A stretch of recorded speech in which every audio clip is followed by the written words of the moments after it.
maximum impact. Practice what we call catalytic philanthropy. And by that we mean something that's different than more traditional approaches to philanthropy. So if you think about the way philanthropy is commonly practiced, it goes something like this. You find a nonprofit or worthy charity, you do your due diligence, you make a grant. At the end of the year, at the end of the grant period, you get a report. Through our work with FSG, we know that many times program officers, foundation trustees don't always have time to read the reports. And it's an ongoing process, it's a linear cycle. Catalytic philanthropy, donors who create this kind of change engage in a very different process. And it starts with the recognition that the problems they're trying to solve are very complex. So they require a complex solution.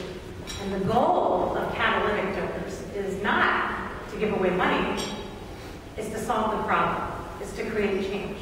And so they go about the way they practice philanthropy very differently. They look for opportunities to leverage government, the private sector, the power of their nonprofit peers, indeed reaching out to the individuals living in the neighborhoods that they're trying to serve, and engage with them in very different ways. And those 4 sectors of society actually correspond to the first 4 of the 6 practices.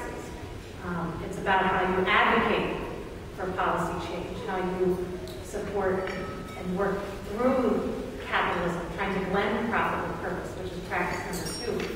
Practice number 3 is how catalytic donors forge peer networks. Those of you in this room working with your peers from foundations and the nonprofit grantees that you support to catalyze change. And practice 4, empowering the people, how you work with the individuals at the community level. And to be so effective at leveraging these different sectors of society, if you will, the last 2 practices are characteristics we saw in donors.